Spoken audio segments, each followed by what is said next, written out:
Wonder Rabbit. Yeah, the only thing I'm wondering is how the fuck this game ever got made. Just look at this awful title art. Christ, that doesn't even look like a fucking rabbit. It looks like some kind of mutated kangaroo. Anyway, this alleged game is part of a pirate plug-and-play system known as the Dreamgear 75-in-1. Or as I like to call it, 75 reasons to never play video games ever again. Well, how bad could Wonder Rabbit and the other games be, you might ask? Let me put it this way. You might actually long for Action 52. Yeah, it's that fucking bad. So anyway, let's get into it. Wonder Rabbit for the Dreamgear 75-in-1. On the Game Select screen, you get to choose which abomination you're gonna play. And guess which one Wonder Rabbit is? That's right, number 13. Real auspicious. And then the game gives you a quick intro showing you how to change into Wonder Rabbit's different forms. And get this, you have to press A plus B to change. You don't hit the select button or start and up and down. No, you have to hit the A and B button. And most of these fucking forms are worthless except for one or two things anyway, but I'll get into that later in the review. The game starts you out in a rocky wooded area and the graphics look adequate at best. Actually, adequate might be too much of a compliment. Some of these graphics look like they were ripped off almost whole cloth from other games like Super Mario Bros. 2. And alright, it's a pirate, so you kind of expect that they're gonna steal graphics from other games, but come on, if you're gonna steal, at least try to fucking cover it up a little better. And then there's the, hero of the game, Wonder Rabbit. And judging from the way he looks, I don't think the fucking game designers ever saw a rabbit in their whole goddamn lives. Honestly, guys, if someone told you that thing is a rabbit, would you believe them? How could you? Rabbits have whiskers and fur, and they look all cute and fluffy, and this thing certainly doesn't look cute and fluffy.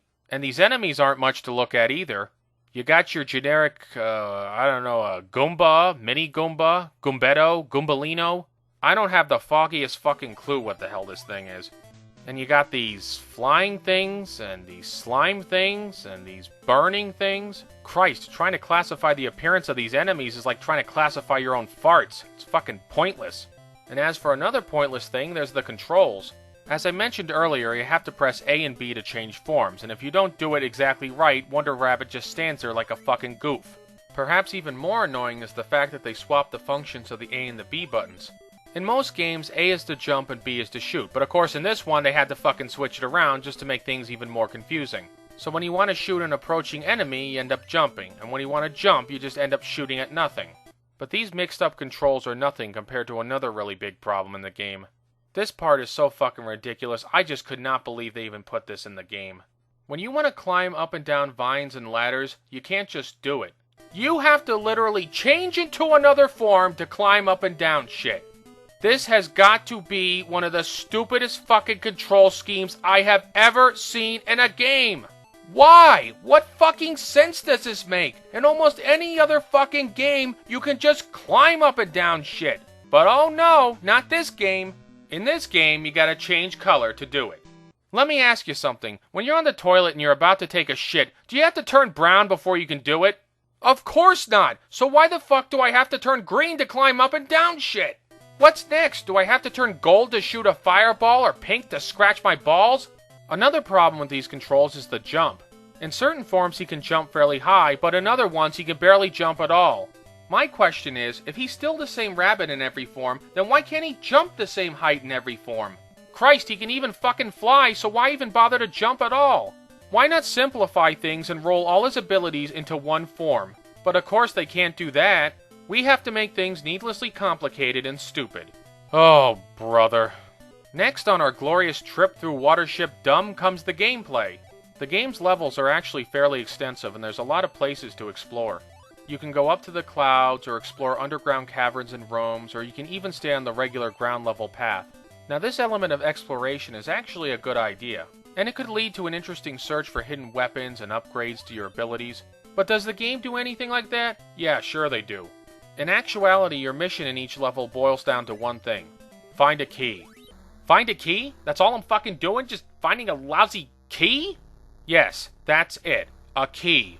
Once you find the key, you can exit the level.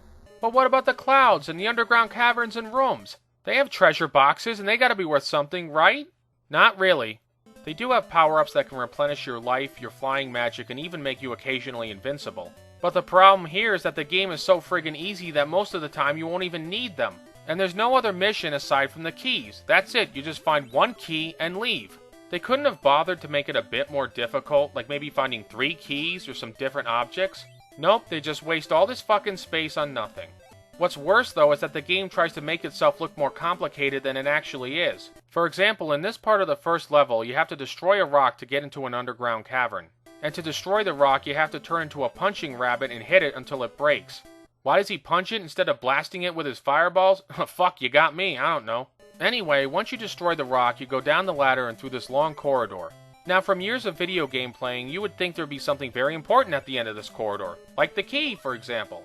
Did they put it there? Sure they did, that's why I'm complaining about it. Seriously though, all they put down there was a fucking heart. And where's the actual key, you might ask? In an ordinary room that you can just easily climb down into. They don't even change its location in between games, so once you know where it is, the game's replayability is shot. In fact, it's so fucking easy, I don't even know why they bothered to lock the level exit in the first place. And the first boss is a real marvel of intelligent enemy design. In fact, he has an attack pattern that's so friggin' complicated that it might actually take you 20 seconds to figure it out. And once that happens, well, let's just say you're not going to be breaking a sweat during this battle. And look at this fucking boss. Christ, it looks like Toucan Sam hit the crack pipe a little too hard the previous night. I'm just a stoner bird. I'm gonna float here and shoot fireballs at you. Ain't gonna chase you down or nothing. Level 2 is the exact same shit as level 1. Go through a pointlessly long level, find the key, and get to the exit. Oh yeah, and they also threw in hamburger helper hands that shoot energy blasts at you. Diversity in gameplay! And just like the previous level, once you know where the key and the exit are, the challenge is kaput. The only real threat in this level is the second boss. Unlike the previous boss, he actually poses something of a challenge. That challenge is short-lived, however, because all you have to do to beat him is run up and blast the crap out of him. And here's something else I couldn't believe. If you lose all your lives, instead of sending you back to the beginning of the level, they keep you at the boss battle.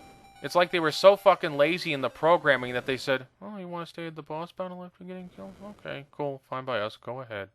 And speaking of lazy, look at this game over screen. Cabot? What the fuck's a cabot? Guess they were so busy hitting the bong and eating Twinkies that they couldn't bother to proofread their own fucking game. Oh, and this boss here is real lovely. He can keep on changing his colors when he's hit, but he can't change his attacks. And they make it even easier still by letting you keep the hits against the boss when you lose a life. So when you finally beat Wart's fatter and more useless brother, you go to the third level. Oh wait, there is no third level. This is the end of the game! All you get is one lousy the end screen with a picture of Wonder Rabbit flying away, or a bird, or something, I don't know, and that's it. Christ, 2 fucking simple levels of gameplay followed by one ending screen? Could they have made this game any simpler and more pathetic if they tried? Even other pirate games are turning their noses up at this one. You know you've made a lazy piece of crap when you make the irate gamer look like an overachiever. Ugh, and this game's music. Christ almighty, listen to this pussy cunt discharge of a tune.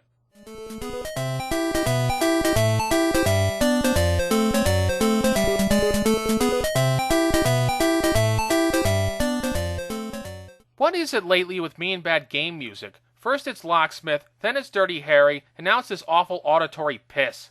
Can't I just get one good goddamn tune in a video game? Pretty please? Alright, the boss music in this game is bearable, but that's just because you only have to listen to it for a few seconds.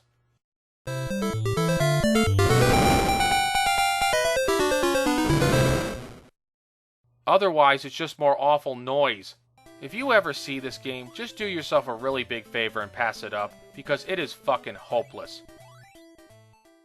So in conclusion, I'm actually considering reviewing more games on the Dreamgear. Somebody please talk me out of it. I don't need any more grief in my life. I got enough from this game, thank you very much. I just hope that if I ever do review any of the other games on there, that this is the worst one. Because if it ain't... Ugh. This is filmnstuff signing off. Thanks for watching.